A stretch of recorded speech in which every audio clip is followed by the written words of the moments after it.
Egypt has been building housing programs for so many years, and the focus on building housing for the low-income groups has been really significant throughout the years.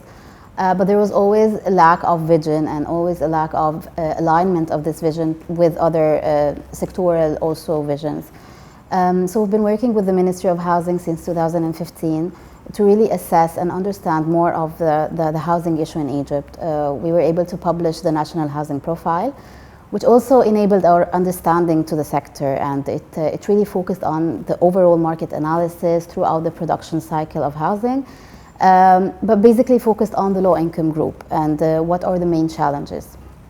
And this process is all aligned with the National Global Housing Strategy that UN Habitat called for, and Egypt was one of the leading countries that was, followed this global strategy and aligned itself also to the Arab national housing strategies. And so after publishing the National Housing Profile, we were able to identify the key pillars that are missing in a national vision for housing. And we worked very closely with the housing sector in the Ministry of Housing to see how these gaps can be filled. So the main objective of the housing profile is really shifting the focus from construction of new housing to enable access to affordable and adequate housing. And that's the main philosophy behind it. So we really thought that to be able to do that, it's not only about housing, but it's about the broader vision of how alignment with different entities and with the local communities and understanding more of the affordability gaps.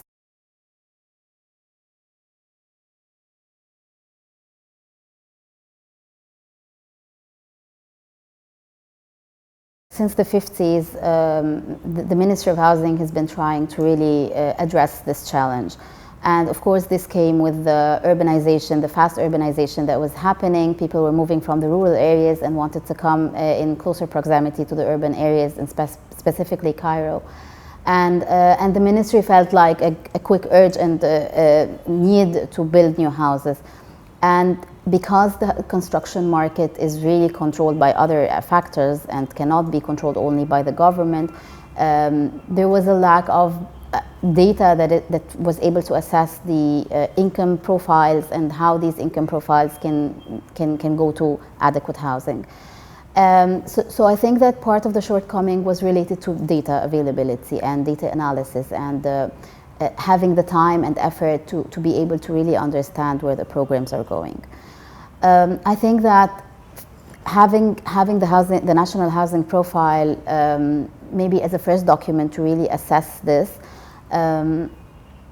it's basically the insistence of building owned housing or the ownership programs, and this is also related to the culture. So everybody wants his own home, they feel secured. Lack of investing in other activities made people really want to own houses, or also, for security in the future. So I think that part of what the new thinking is that not everybody can own a house. So if we really try to encourage rental market, if we really try to think and assess what's happening on the ground, people already have invested in informal settlements. 65% of housing construction is being done by the informal sector. So there is money for investment and construction. It is about how to regulate and how to really use the government and the efforts of the government in the best direction. Having the entity, the national entity as an enabling body, a regulator, would really put the capacity in the right direction and for the better impact and for a more people-centered impact. So I think that if we are able to bring together the different stakeholders, the private sector, the small investors are already constructing new housing, the government focuses on the regulator role, I think that the new housing programs would really focus on the enabling element rather than just the construction element.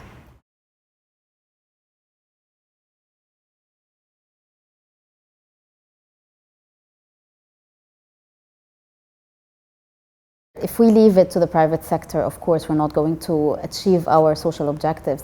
But the real thinking here is to really not leaving into them, is to using them in the correct manner. So the government has all the incentives that can be provided to the private sector to make sure that they are profiting. So blending the public finances with the private financing in a well-regulated manner is really the key here.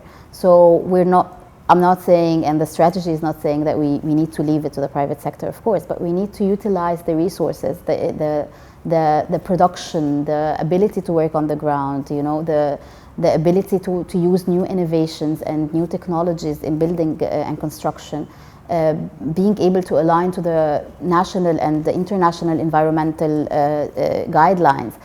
A lot of things that the private sector is able to do better than the government, and even if the government can do it, the government has a more important role to play in really putting the directions, making sure that the social justice is met, making sure that there is the affordability.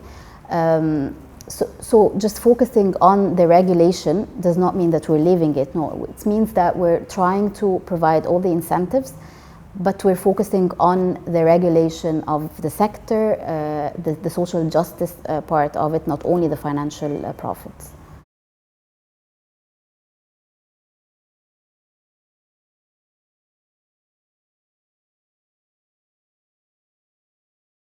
This is one of, you know, the main challenges that we're going to face once this strategy is out, is that in Egypt, as you know, a lot of strategies are very well thought of, but the real challenge comes to implementation. And I think that you touched based upon the main challenges. Usually it is the fragmented management and the very different stakeholders in the sector, and specifically the housing sector is one that really integrates a lot of players, public, private, and others. What we have put in the document is a very small section at the end that talks about implementation. And this section really puts the highlight on the main pillars that we want to start working on. The different components of the strategies have been analyzed, and we prioritized a number of issues that are really interlinked and that can really enable change, and to start with implementing these would really enable a lot of other things to happen. So there are basic things that need to be thought of, and then the next level would come.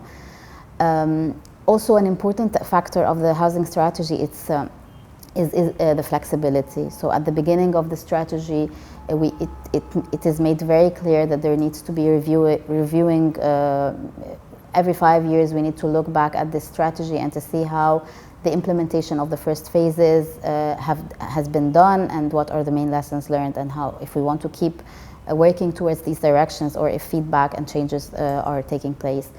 So at the early stages, we're going to redo a detailed analysis with the different stakeholders, because a very big part of the success and the strength of this strategy is that since 2015 it has been always a participatory process. We sat with the different segments of the stakeholders, with the government, with the local communities, with the representatives of civil society and research agencies, just to make sure that these perspectives are all met and that they approve the different versions and documents.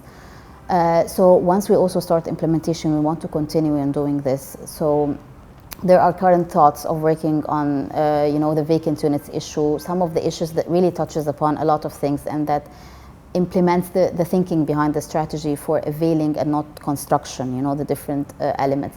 Working on the rental law and the rental market management in general is also something that we think would be very useful to start with.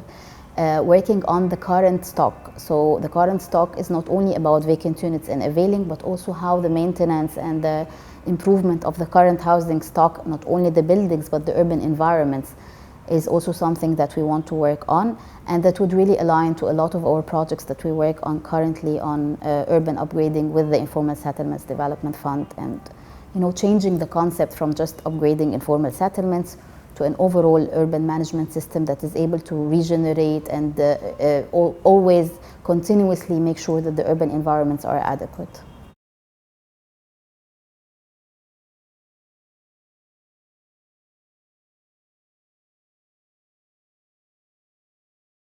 I would like to refer back to objectives.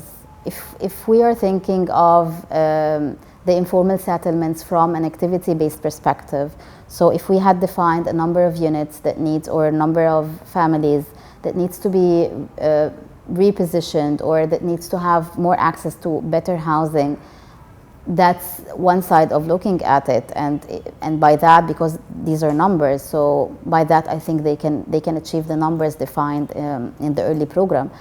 But if you want to look at it from the enabling and the empowerment side, I think it's a continuous process.